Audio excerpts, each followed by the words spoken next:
I never imagined my own child would be the one to hurt me, not just emotionally, but physically. When I refused to sign my name on a loan that could destroy my life, his anger exploded in a way I never expected. In that moment, I realized something terrifying. I was no longer seen as a mother, only as a financial solution. The pain in my hand would heal, but the betrayal cut far deeper. What followed was not just a family conflict, but a battle for my dignity, my safety, and my future. And I was done being underestimated. Before we step into today's story, drop a quick comment and let us know where you're joining us from. We're always amazed by how these stories connect people across different cultures and places. Your voice in the comments keeps this community alive, so don't hold back.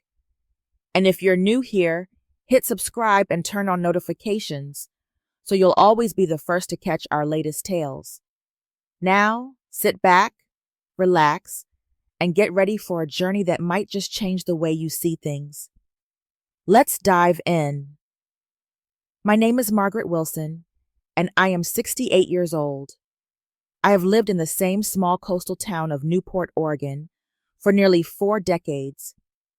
After my husband passed away 7 years ago, I chose to remain in our modest wooden house near the shoreline. The ocean breeze still carries the same salty scent it always has, and the sound of waves continues to fill the quiet evenings. From the outside, my life appears simple, almost uneventful. That is exactly how I want it to look. My neighbors believe I survive on a small Social Security check. They see my aging pickup truck, my faded sweaters, and the way I carefully compare prices at the grocery store. They assume I'm struggling, and I never correct them. I often mention rising utility bills or the cost of medical care, not because I cannot afford them, but because people reveal more of themselves when they think you have nothing to offer. Before retiring, I worked as an accountant for over 30 years. I learned how to manage money, evaluate risk, and build long-term financial security. My late husband believed in discretion above all else. He taught me that wealth should protect your future, not announce itself to the world. Together, we invested carefully, purchased rental properties, and built savings that allowed me to remain independent after he was gone. I carry that lesson with me every day. Life became quieter after his death. I no longer had someone to share morning coffee with or to talk through small decisions. Still, I valued my independence.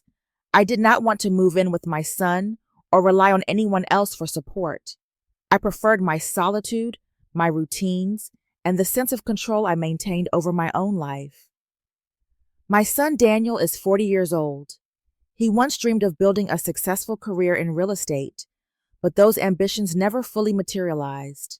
Over the years, his jobs changed frequently, and financial stability always seemed just out of reach.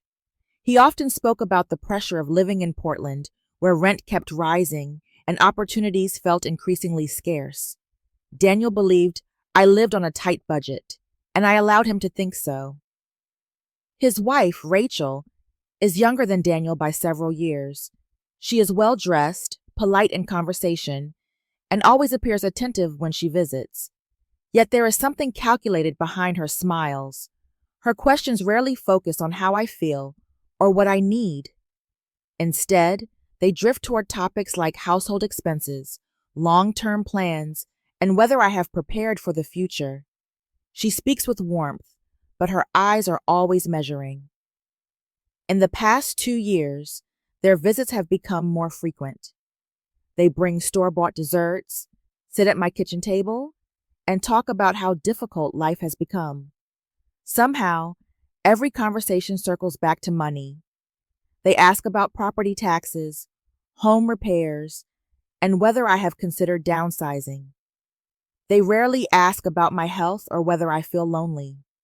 I listen, nod, and respond with gentle uncertainty. I have learned to observe quietly. I notice how their tone shifts when finances are mentioned. I notice how Rachel glances at Daniel before certain questions. I notice how their concern fades when the topic moves away from practical matters. They believe I'm fragile, uninformed, and dependent. They believe I'm an easy figure in the background of their lives. There is a certain clarity that comes with being underestimated. People grow careless. They speak too freely. They reveal what truly motivates them. I do not confront them, and I do not argue. I simply watch and remember. My son still sees me as his mother, but not as a person with her own boundaries, history, and strength. He sees a resource, not a relationship.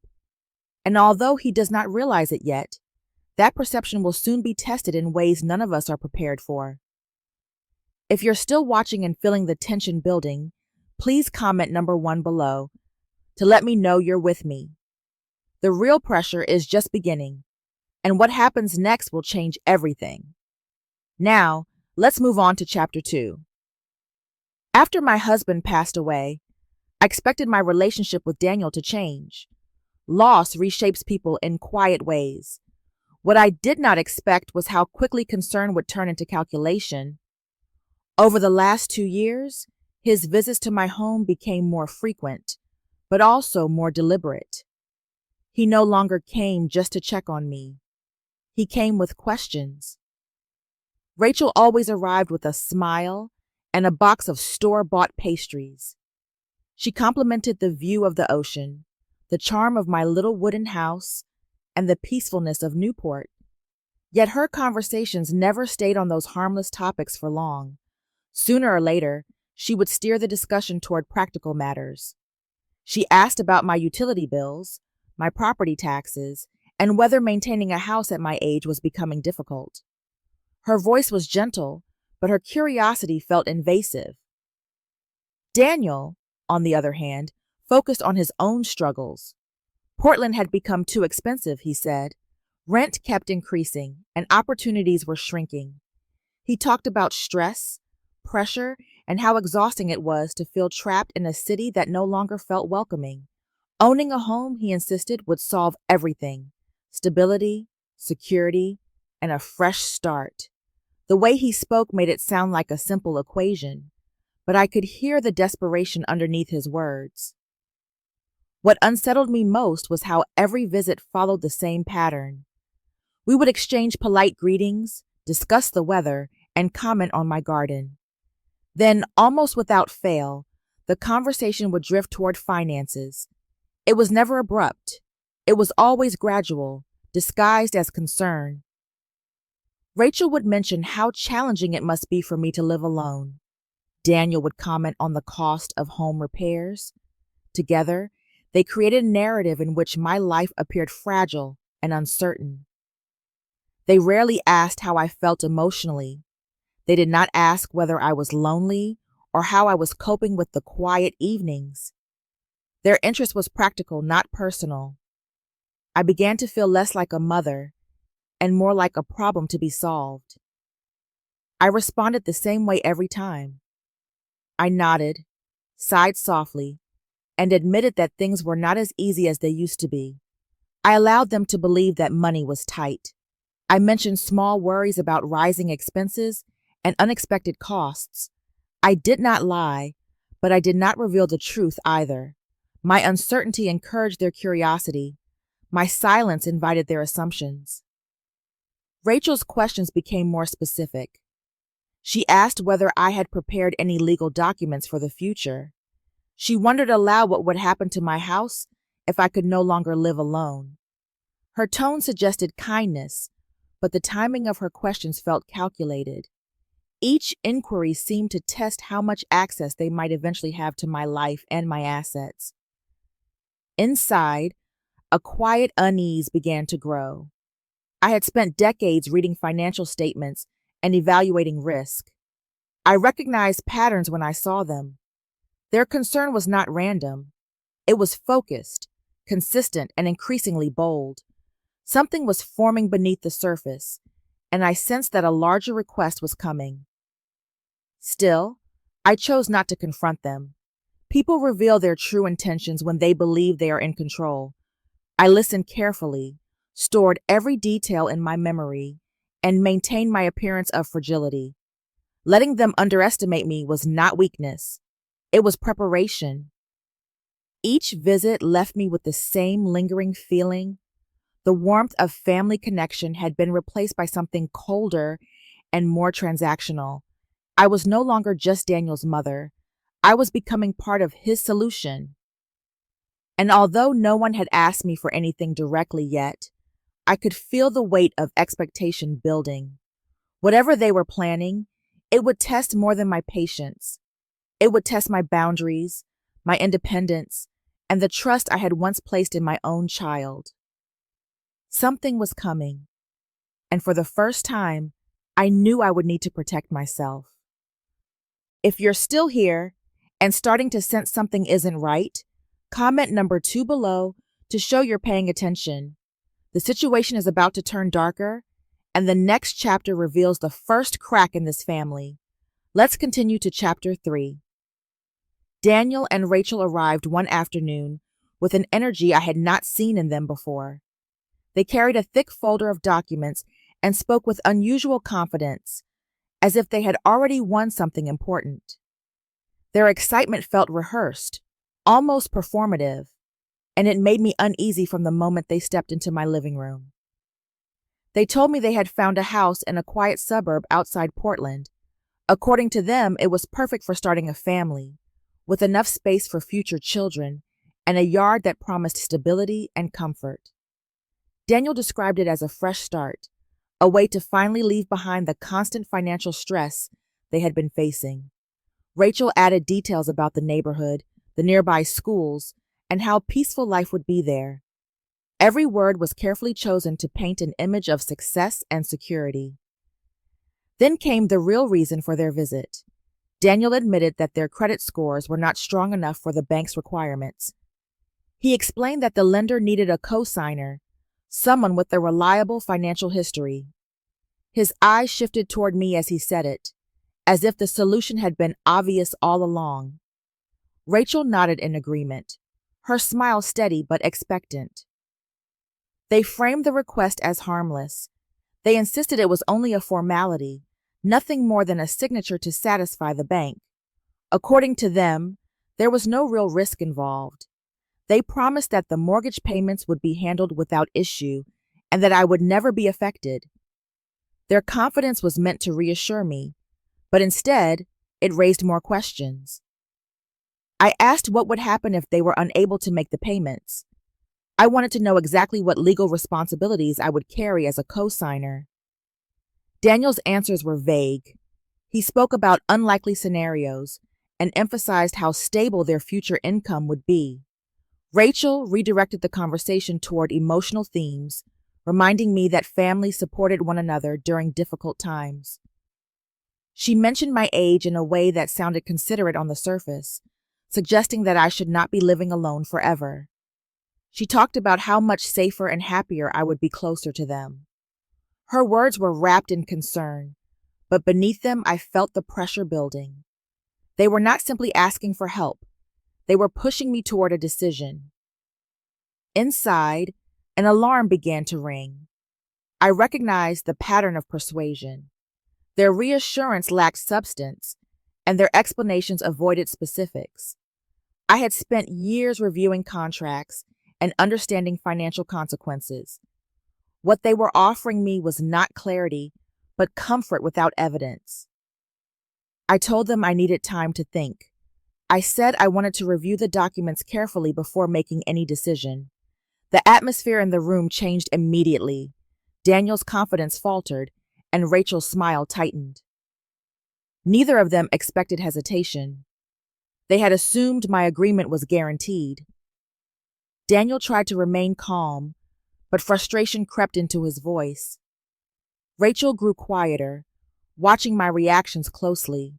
I remained polite, but firm. I did not raise my voice or accuse them of anything. I simply asked for time. As they gathered their papers to leave, I sensed the shift in our relationship. The warmth they once displayed felt thinner now, stretched over disappointment.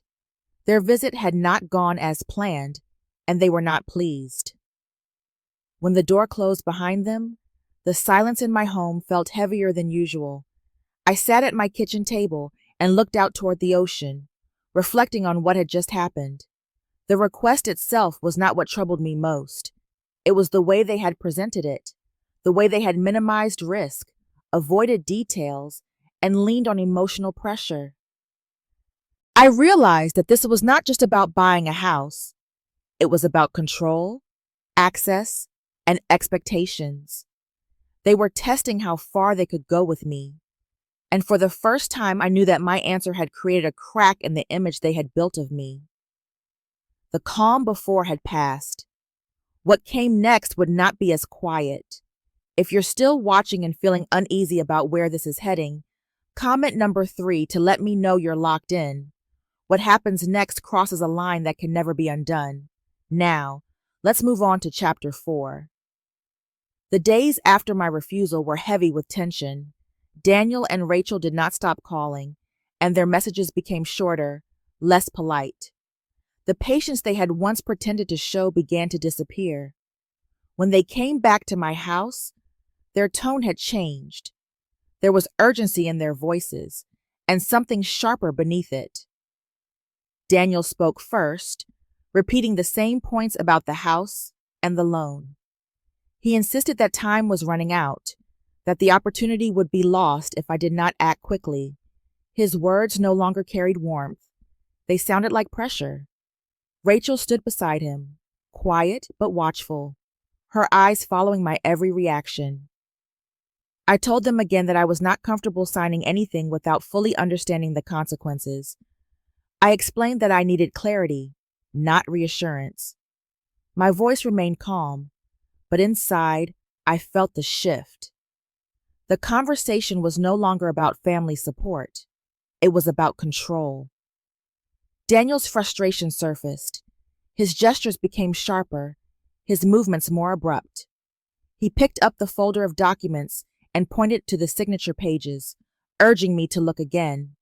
The air in the room felt tight, as if even the ocean breeze outside could not reach us. When I repeated that my answer had not changed, his patience finally broke.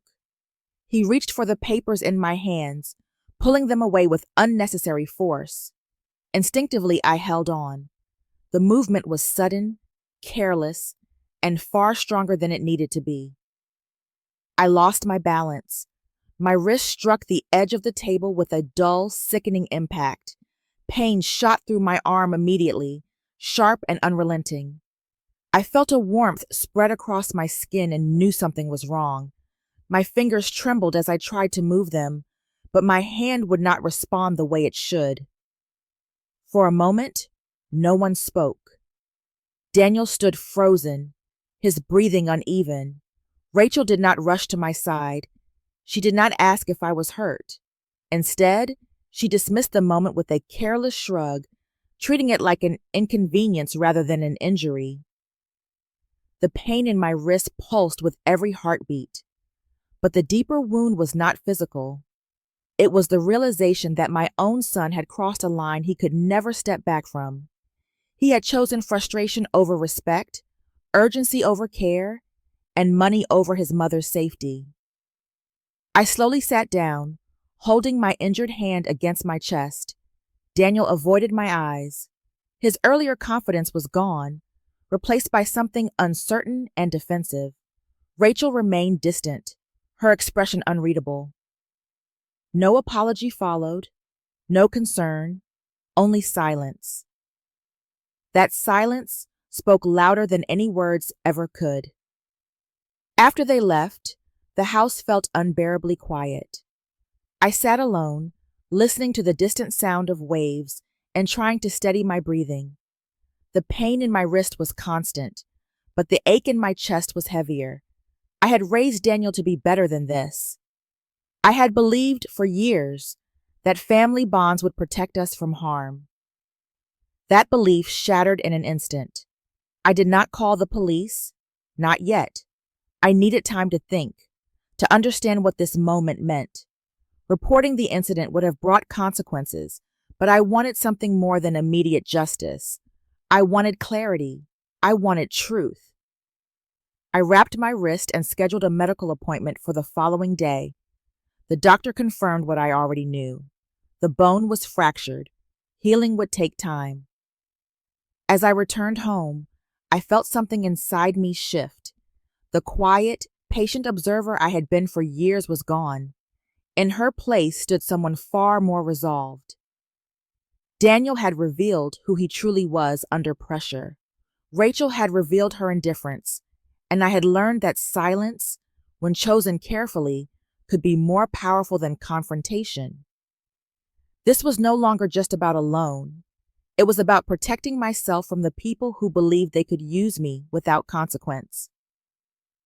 And I was done being underestimated. If you're still here after that shocking moment, comment number 4 so I know you're with me. The story is about to shift from pain to power, and the next chapter shows how everything starts to change. Let's move on. The pain in my wrist lingered long after the bruises began to fade. Every movement reminded me of what had happened, not just physically, but emotionally.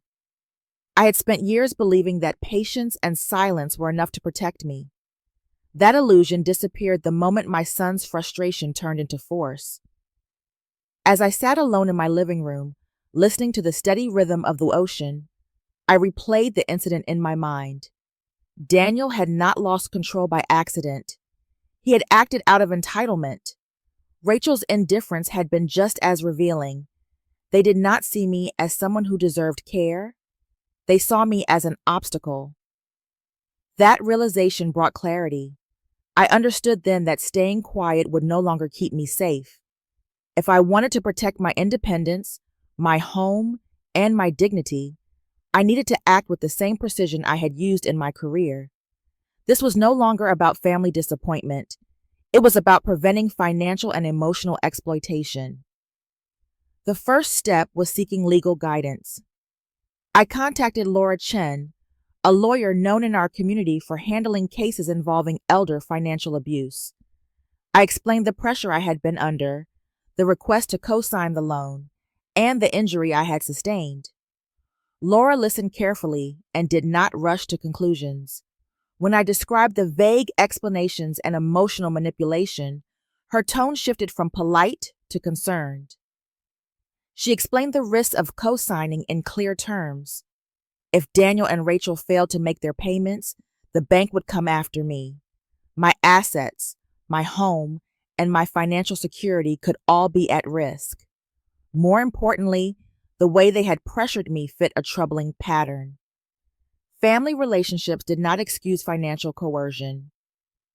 Laura advised me to document everything: medical reports, messages, and any future interactions would matter. She also suggested that I learn more about the property Daniel and Rachel were trying to purchase. Understanding the full picture was essential. That was when I decided to hire a private investigator. Marcus Reed came highly recommended. He had experience verifying financial claims and uncovering hidden histories. I asked him to look into the house, the loan terms, and Rachel's background. I wanted facts, not assumptions. While Marcus worked quietly, I focused on my recovery. My wrist healed slowly, but my resolve grew stronger each day. I was not angry. Anger clouds judgment. What I felt was determination. I wanted the truth, even if it hurt. The first results came sooner than I expected. The house Daniel and Rachel had described as a perfect opportunity was overpriced. Comparable properties in the same area sold for much less. The numbers they had shown me did not match the real market value. That discrepancy alone raised serious concerns. Then came the deeper findings. Marcus discovered that Rachel had been involved in previous financial disputes. Nothing had reached a courtroom, but there were patterns. Older individuals had been pressured to give money or guarantees under the promise of shared benefits. Those arrangements always ended quietly, without public resolution. The pieces began to align. This was not a single desperate request. It was a calculated approach. Despite everything, I chose not to confront Daniel yet. People reveal the most when they believe they are still in control. I wanted to understand how far they were willing to go and what they truly intended to take from me. So, I remained calm. I answered their messages politely. I did not accuse or threaten. I let them believe that time, not suspicion, was the only thing standing between us and their desired outcome. Inside, however, I was no longer the passive figure they imagined. I had knowledge, support, and a growing file of evidence. For the first time in months, I felt the balance of power shifting back into my hands. The ocean outside remained unchanged, steady, and relentless. I found comfort in that rhythm. Like the tide, I would move forward with patience and purpose. They had underestimated me for years. They would not make that mistake again. When Daniel asked me to go with him to the bank, I agreed without hesitation. I kept my voice neutral and my expression calm, as if this were just another routine errand. Inside, however, I knew this meeting would reveal more than any conversation ever could. During the drive to Portland, Daniel seemed lighter than he had in weeks. He talked about how everything would finally fall into place once the paperwork was finished. His confidence had returned, fueled by the belief that I was now cooperating. I listened quietly, watching the way his optimism centered entirely on the loan, not on repairing what he had broken between us. The bank was a tall, glass-fronted building that reflected the gray Oregon sky. Inside, everything felt orderly and impersonal. We were greeted by Henry Brooks, the branch manager, a man in his early 50s with a firm handshake and a measured tone. He led us into his office and began reviewing the loan terms with professional precision. Henry explained the responsibilities of a co-signer in clear, formal language. He spoke about legal liability, repayment obligations, and the consequences of default. Daniel nodded along, appearing confident. I remained composed, answering questions carefully and offering no objections. Then Henry requested verification of my financial records. I handed over the necessary documents without hesitation. I had nothing to hide. My accounts, investments, and properties were all properly documented. As Henry reviewed the information on his computer, the room grew quiet. The soft hum of the office equipment felt louder than usual. After a few moments, Henry looked up. He calmly explained that my financial portfolio included multiple investment accounts, rental properties, and long-term savings totaling over $2 million. The figures were precise and undeniable. Daniel's posture changed instantly. His relaxed confidence vanished, replaced by disbelief. His eyes flickered between Henry's screen and my face, as if he were trying to reconcile the mother he thought he knew with the reality now in front of him. I said nothing. Henry continued outlining the details, confirming my financial stability and credit strength. To the bank, I was an ideal co-signer, responsible, reliable, and financially secure. Daniel finally spoke, his voice unsteady. He asked why I had never mentioned having that kind of money. I responded calmly, explaining that discretion had always been my choice. I did not believe in advertising my finances, especially within my own family. The moment could have shifted toward reconciliation. He could have asked about my well-being, my recovery, or the injury he had caused. Instead, his focus returned immediately to the loan. He began asking Henry how quickly the paperwork could be finalized now that my assets were confirmed. His concern was not for me. It was for the transaction. That was when the truth became unavoidable. To Daniel, my financial security was not a source of comfort. It was leverage. I observed him carefully as he discussed timelines and next steps. There was no trace of guilt in his posture, no recognition of the harm he had caused. He saw the situation as an opportunity, not a consequence. Inside, I felt a quiet detachment settle over me. The emotional bond I once clung to had already weakened. Now it fractured completely. Henry eventually concluded the meeting, stating that additional documentation would be required before anything could proceed. Daniel accepted the information with visible impatience, eager to move forward. As we left the bank, Daniel resumed talking about the future with renewed enthusiasm. He spoke about the house, the neighborhood, and the lifestyle he believed awaited him. I walked beside him in silence, absorbing every word, every gesture, every unspoken intention. The truth was clear. Money had replaced respect. Ambition had replaced empathy. And my role in Daniel's life had shifted from mother to means. I did not confront him. There was no need. His actions had already revealed everything I needed to know. This meeting had not brought us closer. It had drawn a line between who I was to him and who I would no longer allow myself to be. The next steps would not be guided by emotion. They would be guided by clarity. If you're still watching and realizing the truth is finally coming out, comment number 6 below. The emotional fallout is about to hit hard, and Chapter 7 reveals the consequences of those choices.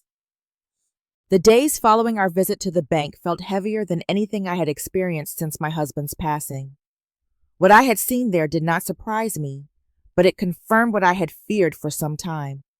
Daniel was no longer guided by family loyalty. He was guided by desperation and ambition, and in that space, there was very little room left for respect. A week later, he came to my house alone. There was no excitement in his posture this time, no confident stride through the front door. He stood on the porch for a moment before knocking, as if rehearsing what he wanted to say. When I let him in, he avoided looking directly at me. His eyes lingered on my injured wrist, still wrapped in a soft brace, and then drifted away. He said he wanted to talk. Daniel spoke about stress, about pressure, about how everything had spiraled out of control.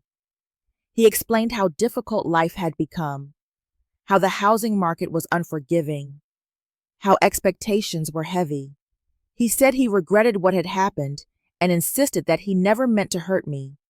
His words sounded rehearsed, shaped more by fear than by reflection. I listened quietly. What he did not say mattered more than what he did. He did not ask how I was healing. He did not acknowledge the emotional damage he had caused. Instead, his focus circled around what he stood to lose. The loan, the house, the future he had imagined. His regret was centered on consequences, not on compassion. When he paused, waiting for my response, I felt no urge to comfort him. The sadness I carried was deeper than anger. It was the sadness of realizing that the son I raised no longer existed in the way I had known him. I told him calmly that I would not co-sign any loan, not now, not ever. I explained that my financial security was not a solution to his problems and that my well-being was not a bargaining tool. My voice remained steady, but my resolve was firm. Daniel's expression shifted. The softness he had tried to maintain began to fade. Frustration crept back into his posture. He spoke about obligations, about how difficult it would be to move forward without my support. There was an edge to his tone, subtle but unmistakable. For a moment, I wondered if he truly understood what he had lost. This was no longer a conversation between a mother and her child. It was a negotiation he was failing to win. I felt a quiet clarity settle inside me. I had spent years protecting our relationship, excusing small disappointments, and hoping for understanding. But hope cannot survive where respect no longer exists. When Daniel finally stood to leave, the air between us felt cold and distant. He did not hug me. He did not look back. The door closed softly behind him, but the silence that followed was heavy. I remained seated in my living room, listening to the familiar rhythm of the ocean beyond my window. The waves had always been a comfort to me, a reminder that change was constant but survivable. This time, the sound felt different. It marked an ending. I mourned the son I thought I had raised. I mourned the bond I believed was unbreakable, but I did not mourn my decision. Protecting myself was not selfish. It was necessary. The relationship we once shared had been built on trust and care. What remained now was built on expectation and disappointment, and I refused to carry that weight any longer. As the evening light faded across the walls of my home, I understood that some choices cannot be undone. They can only be accepted. Daniel had chosen his path, and I had chosen mine. After Daniel left my house that afternoon, I did not feel anger. What I felt was clarity. The conversation had confirmed what the bank meeting had already shown me. My son's priorities no longer aligned with mine, and whatever bond we once shared had been replaced by expectation and pressure. I accepted that reality quietly and turned my attention to protecting myself. 2 days later, my phone rang. It was Rachel. Her voice was polite, smooth, and carefully controlled, as if nothing unusual had happened. She did not mention Daniel's visit or his failed apology. Instead, she spoke as though we were still on friendly terms, as though everything between us remained unchanged. She said she wanted to clear the air and make sure there were no misunderstandings. Her tone suggested concern, but I recognized the calculated calm beneath it. I listened without interrupting, allowing her to guide the conversation where she wanted it to go. Rachel explained that the house purchase was still important to them. She spoke about the future they hoped to build and how much it would mean for the family to move forward together. Then, without hesitation, she introduced her true purpose. She suggested that if I agreed to co-sign the loan, they would provide me with a generous thank you. She named the amount as $50,000 and framed it as a gesture of appreciation for my support. I remained silent for a moment, letting her words settle. This was no longer persuasion. This was bribery. I kept my response calm and neutral. I did not confront her. I did not express shock or disapproval. Instead, I allowed her to continue speaking, carefully recording every word. The more she explained, the clearer her intentions became. She was not concerned about my well-being or our family relationship. She was concerned about securing access to my financial stability. When the call ended, I felt no confusion, only confirmation. For months, I had questioned whether my instincts were too cautious, whether I had misinterpreted their behavior. Rachel's offer removed all doubt. The situation had crossed from emotional manipulation into criminal territory. I contacted Laura Chen immediately. She listened to the recording with focused attention. Her reaction was calm but serious. She explained that bribery, especially in a situation involving financial coercion and elder abuse, strengthened the legal case significantly. The offer demonstrated intent, not desperation. It showed that Rachel was willing to use illegal means to achieve her goals. For the first time since this ordeal began, I felt truly validated, not because I wanted anyone punished, but because I finally understood the full truth. The people I had once trusted were not simply misguided. They were willing to exploit me. With Laura's guidance, I began organizing every piece of evidence I had collected.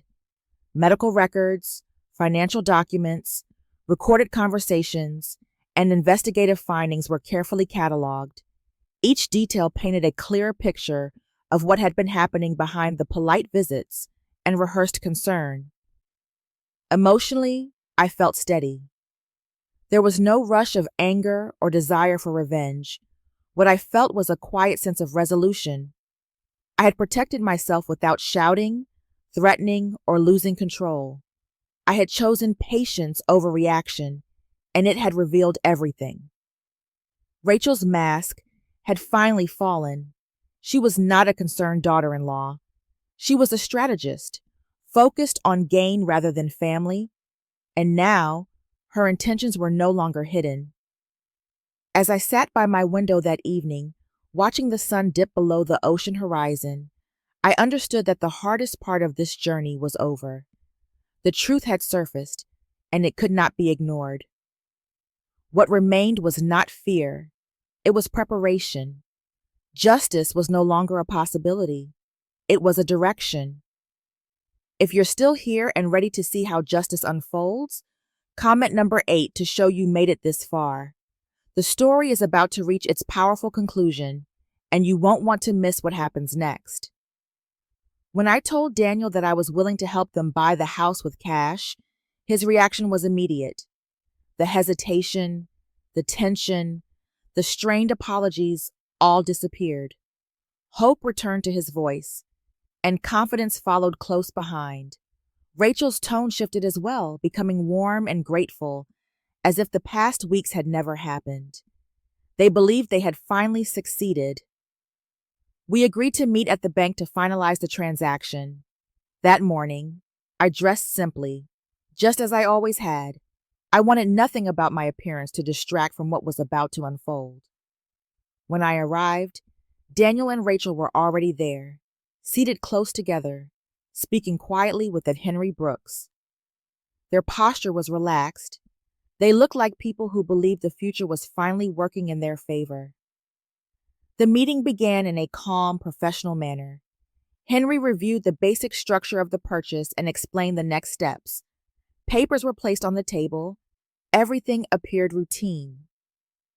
Then the door opened. 2 uniformed police officers entered the room, followed by Laura Chen. The atmosphere changed instantly. The casual confidence that had filled the space only moments earlier vanished. Daniel's shoulders stiffened. Rachel's expression tightened. Laura spoke first, presenting the officers with the necessary documentation. The charges were explained clearly and without drama: financial fraud, elder financial abuse, physical assault, bribery. Each word landed with quiet force. Daniel looked as though he could not process what he was hearing. His face drained of color, and his eyes darted between me, Laura, and the officers. Rachel reacted differently. Her composure broke almost immediately. She shifted in her seat, her movements sharp and defensive, as if searching for a way out of a situation that had finally cornered her. I remained still. There was no rush of triumph, no sense of victory. What I felt was relief. The weight I had been carrying for months lifted, not because anyone was being punished, but because I was no longer unprotected. The officers moved forward, their actions calm and methodical. Daniel did not resist, but his shock was unmistakable. Rachel attempted to explain, to redirect, to justify. Her words carried no power anymore. The truth had already been documented. As they were escorted out of the office, the room fell into a quiet stillness. The paperwork remained untouched on the table, no longer relevant. The future Daniel and Rachel had imagined dissolved in a matter of minutes. Henry looked at me with a respectful nod. Laura offered a reassuring presence beside me. No one needed to say anything more. I did not feel sadness for the consequences Daniel now faced. I felt sadness for the choices that had led him there, for the son he could have been, and the relationship we had lost. But I also felt something stronger than sadness. I felt safe. The ocean was waiting for me when I returned home. The waves rolled in with the same steady rhythm they always had, reminding me that life continues forward, even after difficult endings.